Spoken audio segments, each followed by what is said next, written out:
My name is Julie Netto and I'm going to be demonstrating a blood transfusion. You're going to want to verify your orders on the MAR prior to going into the patient's room. So you see there's an order for 1 unit of packed red blood cells, and there's also an order for diphenhydramine 30 minutes prior to transfusion.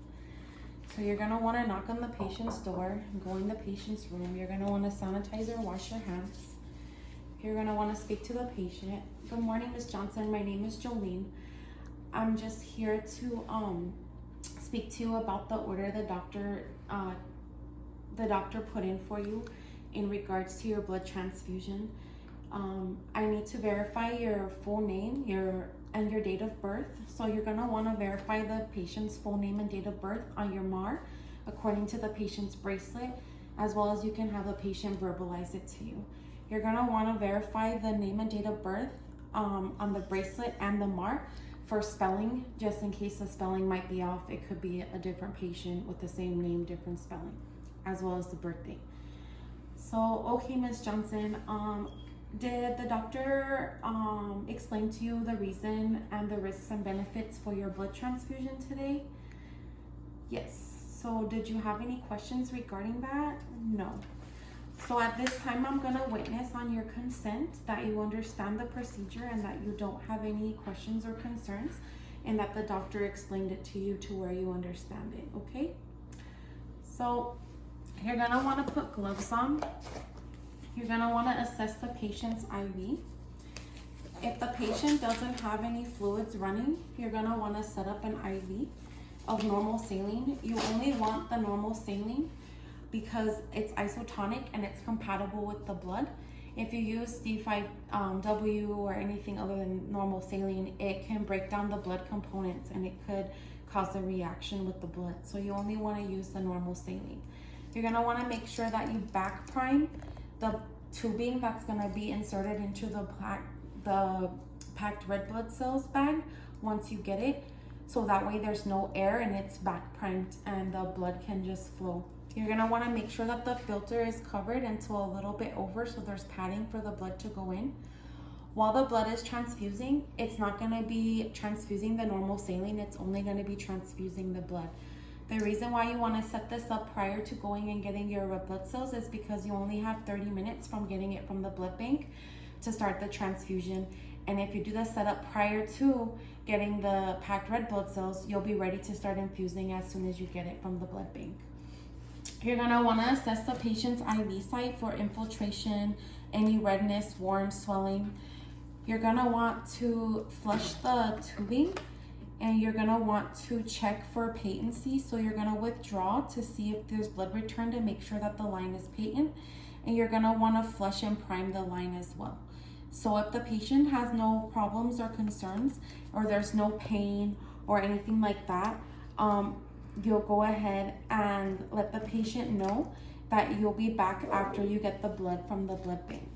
So prior to the blood bank distributing the blood, the patients already had lab drawn for blood type, cross and match, so that way the blood bank knows what kind of blood to prepare for the patient.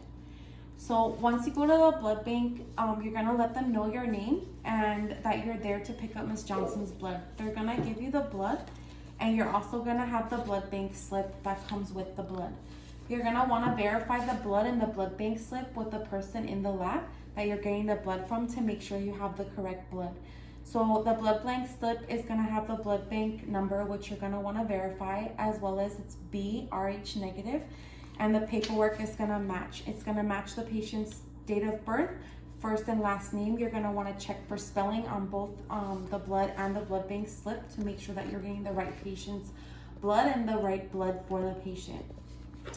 So once you verify this information with the blood bank, you're going to take the blood using gloves back to the patient's room just in case there might be possible contamination. So now we're back to the patient's room. You're going to want to take off your old gloves and you're going to want to clean your hands again, and you're going to want to check the patient's site one more time just in case something happened while you're out at the blood bank to get the patient's blood. You're going to want to get your gloves and you're going to start to set up the blood transfusion. you're gonna verify with the patient. On the patient's ID bracelet, it should have a blood bank sticker that's gonna match the person's blood bag to the person's ID bag, so you can make sure you have the correct blood for that patient. And you're also gonna wanna verify this information in the room at the bedside with another nurse to make sure that you have the right blood for the patient. You're gonna verify the name and date of birth again, the correct spelling, the MRN number, the blood bank number, and you're gonna identify all of this with another nurse at the patient bedside. Once it's been identified that you have the correct blood, you're gonna hang the blood, and then your tubing is already pre-primed because you did that before you went to the lab, and you're gonna want to spike the blood bag. Everything is gonna be locked, so the blood is not gonna just start transfusing right away. So you're gonna spike the bag and make sure that the normal saline is locked, and the only one that you want running is gonna be the blood once you start it. You're gonna connect the IV to the patient's IV. You're gonna make sure it's unclamped at the site. You're gonna make sure that this one is unclamped as well. And you're gonna make sure that just the blood is running, and that's it. For the first 5 minutes, you only want it transfusing at 5 mL a minute because you want a slow transfusion so that you can watch for any reactions or anything that may occur in the beginning of the transfusion. You need to watch your patient for 15 minutes. Prior to starting the blood transfusion, you would have collected baseline vitals of temperature, blood pressure, heart rate, and SpO2. That way at the 15-minute mark after you start the blood transfusion, you're able to compare your baseline vitals to the patient's vitals right now. You're gonna watch the patient for any kind of signs or symptoms of a blood transfusion reaction. If the patient were to display any kind of reactions, you're gonna want to stop the transfusion right away, and then you're gonna want to disconnect it from the patient. You're gonna take the blood tubing along with the blood bag and the whole component to the lab so they can assess what might have caused the reaction or where the reaction came from. If for some reason the patient's IV became occluded or something like that to where you couldn't transfuse the blood, you need to return the blood to the blood bank because you only have 4 hours to administer the blood.